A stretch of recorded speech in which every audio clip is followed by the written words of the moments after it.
Coming up on the pregame Tomahawk Talk, the Bourne Braves took down the Orleans Firebirds 7-2 at Doran Park last night and try to do the same here at McKeon Park against the Hyannis Harbor Hawks later today. You're going to hear from infielder Elliot Medlock, Bourne Braves beat reporter Nate Laird, and field manager Scott Landers. It's the Tomahawk Talk, and it starts right now.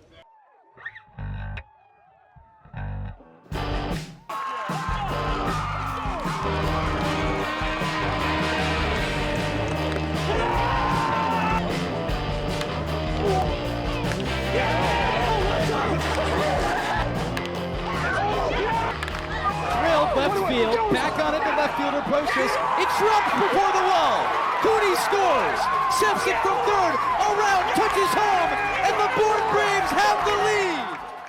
Welcome into the pregame Tomahawk Talk as the Bourne Braves are set to take on the Hyannis Harbor Hawks in just under 30 minutes. I'm your host, Cadence Kilhoff, joined by Devin Jarvis and Casey Kasliner. Guys, we've been at McKeon Park once already this summer, and it was absolutely freezing, so I decided to come prepared today, and I'm sure you guys did too, but it's not just the cold that's been affecting the Bravos all season long, it's also the rain, and actually that kind of caused a little bit of trouble today, and they moved the game earlier. Yeah, the game's now set for 5 p.m. We're hoping that there's going to at least be some baseball played, with rain expected to come in around that time. But you mentioned it, the Braves have been hot despite the frigidity here at McKeon Park. And actually, the Hyannis Harbor Hawks have been hitting really well at home compared to on the road. This is more of a hitter-friendly place. About a 750 OPS for Hyannis at home and just about a 500 one on the road. So we'll see how that affects the game today. But the Braves did have a completely different roster the last time they were here. Mark Quattrani homered. It's time to get back and play this team 3 more times. This is 1-2. In the West. This is a big slate coming up for the Braves and the Harbor Hawks. Yeah, to have it all come in 1 week where you see them 3 times, this is going to be a defining one for who has the number 1 seed in the West Division. If Hyannis sweeps, likely they get it. If Bourne sweeps, they almost lock it up. So a really big chance for Bourne to come out here strong, face a really tough Hyannis team that's 6-4 over their last 10. Like you said, a hitter-friendly ballpark, 22 home runs for this Harbor Hawks team on the season. Bourne just has 8. The Harbor Hawks first in the entire Cape League in that stat. And Casey, you talked about it, but the Braves were really hot yesterday. But the thing was, they scored all of their runs at the very beginning of the game. They kind of flip-flopped from where they were at the beginning of the season when they were scoring all of their runs in the 7th, 8th, and 9th inning. But they really did show some power yesterday. Yeah, they did. They had that 5-run 4th inning, and that propelled them to victory. And again, you saw a little bit of everything. A triple from Rustin Rigdon, some small ball from guys like Andrew Costello and Blake Schaff, a couple of bunt singles for Blake Schaff. In the pitching, Scott Landers doesn't usually use 5 pitchers in a game. Almost all of them, again, were scoreless. It was a very good outing for the Braves pitching staff yet again. You like to see that coming into a game like this and a slate like this. We talked about that could be the toughest of the season. We know that Hyannis put up a lot of runs on the Braves the last time these 2 teams played, going up 8-0. The Braves did make it close, and they lost 8-7. So there was that, I guess, consolation prize. But they do want to get back in the win column against a Hyannis team that has bats. And they've added bats since the last time these 2 teams played, like Andrew Lamb. The Bourne Braves looking to continue that streak coming into today, but let's check out yesterday's highlights. This time, Bourne's opponent, the Firebirds, got on the board first. Jonathan Gomez singles on a soft fly ball, and just like that, Orleans up 1-0 going into the bottom of the first inning. And Andrew Costello, a guy the Braves have leaned on all summer long, comes out immediately, singles on a sharp ground ball to center field, and just like that, it is a tie ball game heading into the third. Rustin Rigdon had quite a day, and he starts off singling on a line drive to right field. Josiah Overbeek scores. Paul Vasquez follows close behind, and the Braves up 3-1. And Rigdon once again stealing second base. That helps Blake Schaff steal home, and then Rigdon advances to third on a throwing error. Andrew Costello comes back out. He doubles on a sharp line drive to center field, and the Bravos up 5-1, but there's still more to go in the third inning. Matt Bolton, he's starting to get back on his feet this season. He singles on a fly ball to center field, and Andrew Costello crosses home. In the 4th inning, Rustin Rigdon comes back out. He triples on a sharp line drive to center field. Blake Schaff scores one more time this game, and that is it for the Bravos. The Firebirds come back out. Sean McMillan reaches on a fielder's choice out, and that scores one more for the Firebirds, but that still wasn't enough. The Bravos take the win 7-2 to end the night. Tyler Baird came out with his second start of the season, had 8 Ks in 3 2/3 innings pitched, and Andrew Costello, a guy we've talked about all season long, going 2 for 3, had a double, 2 RBI. But Rustin Rigdon, a guy who we talked about a little bit at the beginning of the summer, came out yesterday, had his second extra base hit of the season and his first triple of the year. Yeah, we were talking about it during the broadcast. He's a guy that's looking for a little bit more pop. He certainly has a hit tool. He can hit line drives. He can send them to the opposite way. He's a switch hitter, so he's very useful at the top of the order for Scott Landers. But where was that that pop going to come from? And he sent one deep. It could have left for a home run depending on the ballpark and maybe the wind conditions, but he crushed that ball. And good to see him fly around the base paths. He's known for his speed. He's up there in stolen bases. Good for a guy like that to show it a little bit in front of everybody. And how about the other Commodore? Great performance in Tyler Baird. He was phenomenal in the game. Goes out there, has 8 strikeouts, and other than a little bit of a rough first inning where he couldn't find his control, he looks great out there and is somebody who's still with this Bourne team, had limited reps at Vanderbilt, and can come in and be a late postseason starter for Bourne. Much needed high talent when you look down the line, especially after losing the names like Bennett, Alba, and Whalen, who we talked about earlier. Bourne needs these type of guys to step up in the starting role. Maybe a little bit of extra pressure with Tim Corbin, head coach for Vanderbilt, in attendance yesterday. Maybe a little bit of excitement, though, being able to show that to your skipper. And hopefully the Bravos can continue that excitement today against the Hyannis Harbor Hawks. The Harbor Hawks have been one of the best teams in the Cape Cod Baseball League over the past 2 weeks. And today, Bourne will face them for the first of 3 times over the next week. Let's see what they did against Chatham last night at Veterans Field. We pick things up in the top of the second inning as Taylor Kirk steps up already with a 1-0 lead. Soft liner to the right side, Clay Thompson comes home to score, not the Warriors. Instead, Hyannis Harbor Hawks up 2-0 early as they get one more in top 2 and they lead 3-1 in bottom second after Chatham gets one themselves. Guzman up out of the right side and he digs one up the middle. Can't quite get the double play for Chatham, but Jack Bell comes home to score and Hyannis take things to the top of the third, leading by 1. Taylor Kirk back up once more, and this time he has a chance to draw in another. Singles to center field. Clay Thompson once more comes home to score, and Hyannis, having already plated to this frame, make it 6 total runs going into that one. Bottom of the 6th we go to. Not many runs for a while as Jack Bell, up this time, sends one to the middle of the infield. J.D. Davis sends it over to Andrew Lamb at first as Ty Peoples comes home to score. And just like that, Chatham comes back just a touch. 6-4, Hyannis Harbor Hawks still lead.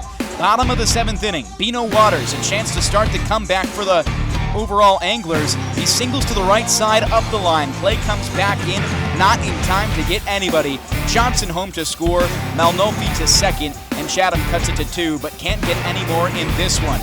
Overall, Magna with a really solid start, 3 innings, just allows those 3 earned runs, but gives the Anglers not enough leeway to come back against this Harbor Hawks team. And the offense from Hyannis continues to impress. They've been phenomenal as of recent. Hyannis is the kind of team that loves to hit. They love to score runs, as opposed to Bourne, who's a team that really likes those low-scoring games and just likes to dominate on the defensive end. Yeah, I mean, again, you talked about it. The Braves' offense recently has gotten a little bit hotter, but at times it has come in spurts. 3 of the last 4 games, the Braves have put up at least 7 runs. And again, you're playing against a Hyannis team that you put up 13 against last time you were here. That was a long time ago. Both teams look completely different. The Harbor Hawks now have Andrew Lamb, who I had a chance to watch this past season at USC. He has major league level power. He's a staple in the middle of the order, so that's going to be a guy that they'll have to pitch around a little bit. But again, you talked about the other guys as well. 1 through 7 last night for Hyannis tallying hits. The matchup here at McKeon Park is almost underway, but coming up on the pregame Tomahawk Talk, you're going to hear from quite a few people. Field manager Scott Landers, Bourne Braves beat reporter Nate Laird, and the infielder Elliot Medlock. We'll be right back. If you're a Massachusetts resident and don't have a bachelor's, you could be attending 4Cs for free, all while preparing for careers that actually move you forward. Aviation maintenance, nursing, dental, funeral service, we've got it all. capecod.edu/free. Heading to Nantucket this summer? Skip the traffic and take to the skies with Cape Air. With convenient flights from Norwood to Nantucket, you can start your vacation sooner without the hassle of traffic. That way you spend more time relaxing and less time getting there. Experience the Cape Air difference and book your next flight today at capeair.com. Let Cape Air be your wings in the Northeast. The first place Bourne Braves take on the second place Hyannis Harbor Hawks at McKeon Park for the second time this season at this venue. Casey Kasliner alongside Braves skipper Scott Landers. Skip, you guys have scored 7+ runs in 3 of your last 4 games. You've talked about the pitching and given you confidence in that way, but how much confidence has the offense given you recently? Yeah, our bats have been way better since we got shut out those 2 days in a row. They've been a lot more focused, a lot more on the barrel, and we've gotten runs in with guys in scoring position. It feels like outside of maybe the 8 and the 9 spot in the lineup, it's been very consistent 1 through 7, outside of a couple changes day to day. What's your evaluation of the order at this point in the year? It's holding steady. You know, we're just trying to put guys in the right places going down the home stretch here. And where they feel most comfortable. So, we 1 through 7 has been pretty steady. A switch here and there, and try to get the right matchup versus the pitcher. But we've done well so far. You guys have had the best pitching staff in the month of July, one of the best pitching staffs overall. You used 5 pitchers yesterday, which you don't normally do. Was that the game plan going in, or was that a feel thing? I think we needed to get some guys some work and keep it short with a lot of guys because we got 7 games in a row, and we got to have them come back. We had to get Kircher out there for an inning. He hasn't pitched in a while because of the All-Star game. But, we put him out there for an inning, get some work, and have him ready, in the next couple days. Justin Dressler got his first Braves win yesterday. He's a newcomer making his debut. What'd you like from him? Real fastball. It has good life on his 4 and his 2. I think we got to clean up the slider and the change a little bit, but I was very impressed with what he had. You guys are taking on Hyannis 3 times this week. This is a team that's given you trouble in the past, but you run ruled on the last time you were here. What do you make of Mitch Carricker's club? Mitch always has them ready to play and always has a good squad. So we're ready for the test.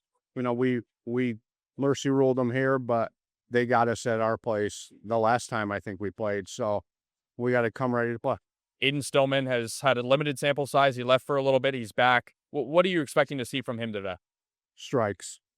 He's got good stuff. Just get in the zone and compete, and hopefully he's got a good day. Skip, good luck today. Thank you so much for taking the time. You'll send us the broadcast beginning at 6 p.m. Casey and Scott Landers, thanks so much. I'm now joined by the Bourne Braves beat reporter Nate Laird. Nate, Aiden Stillman starting on the mound today for the Bravos. How's he been all summer? That's right, making his second appearance of the year since coming back from Team USA. He's got 4 appearances in total this summer. His most recent outing, his first appearance since coming back from Team USA. He threw 3 1/3 innings, gave up 2 earned runs. And Stillman is looking to stop a team in the Hyannis Harbor Hawks that are very run-happy and hit-happy, but on the defensive end, who's on the bump for them? Jonah Barkoff, the former #1 left-handed pitcher in the state of Oregon, is making his 4th appearance of the season for the Harbor Hawks. He was a Duck this past season for his redshirt freshman year. He made 6 appearances, all out of the bullpen, had a 4.50 ERA for the Ducks. So far with Hyannis, he's been really solid, has 3 starts for them this season. Okay, Nate, so we have our starting pitchers down, but do you have any players to watch on the Bravos in today's game? I'm looking at one of the big 3 from last night and just throughout the season so far, Rustin Rigdon. I don't know where he'll play today. He's been a utility guy, but last night in center field made some great defensive plays, was really solid with 3 RBIs at the plate. So I'm looking for him on both sides of the ball, no matter where he is. And Justice Field manager Scott Landers ups his coaching towards the end of seasons. Rooster seems to up his play as well, but I get to talk to his teammate Elliot Medlock coming up, so stay tuned. Before the Bourne Braves take on the Hyannis Harbor Hawks here at McKeon Park, infielder from Quinnipiac, Elliot Medlock joins me on the pregame Tomahawk Talk. Elliot, you've been here for a little over a week now. What is it about your play that you think is the hardest to execute here on the Cape?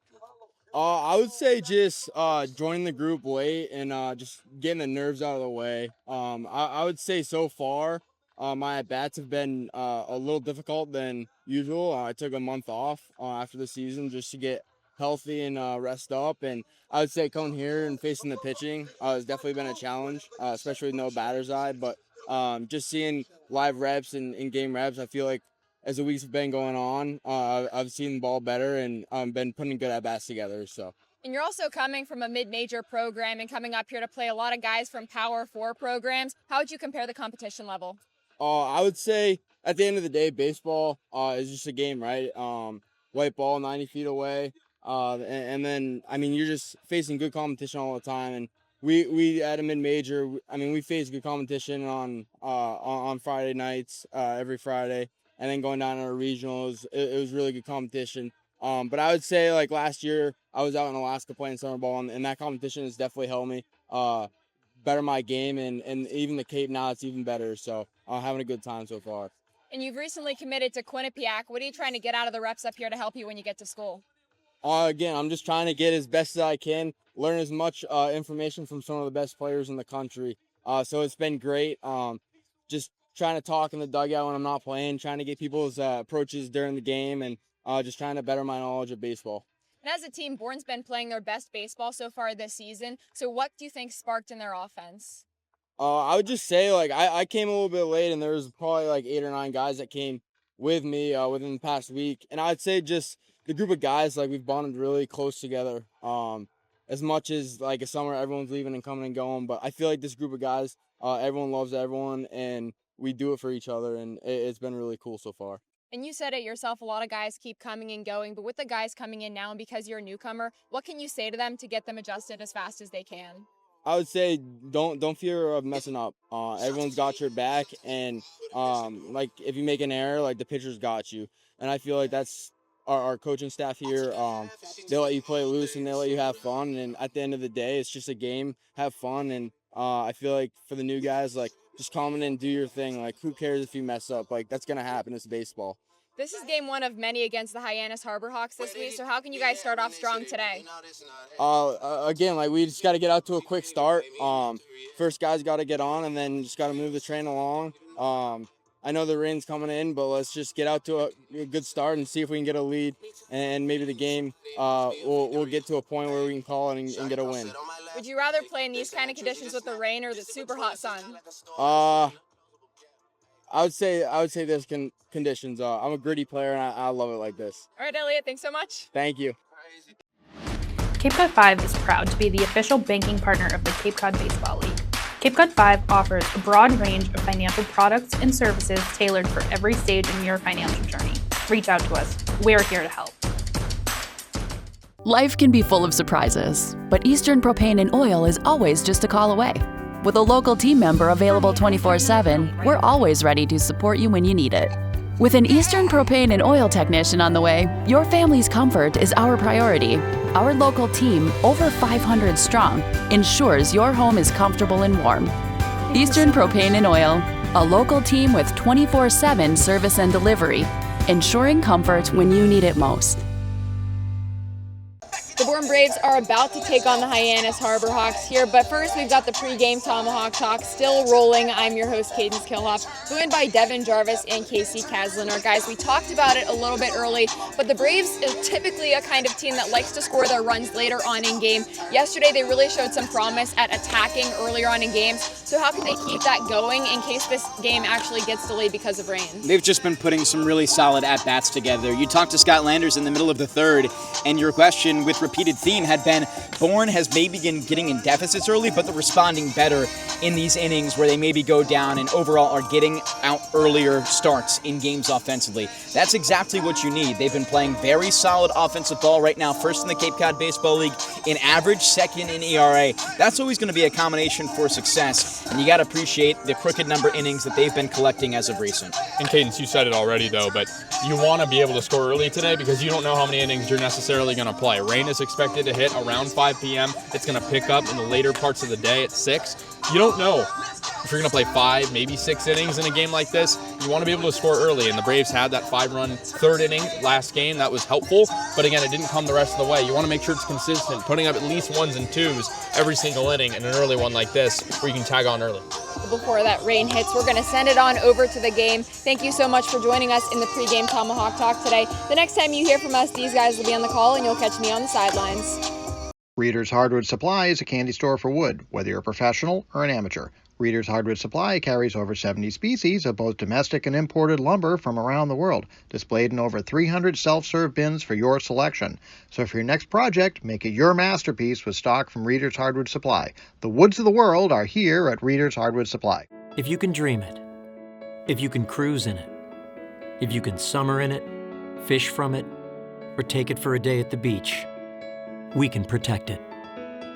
The Baldwin Group. Protecting the possible. Try it, then buy it. Rent a new cat for up to 90 days. Then apply 100% of the rental cost to the purchase and save. The Milton Cat Rent to Purchase offer. Try it, then buy it. Go to miltoncat.com/RPO.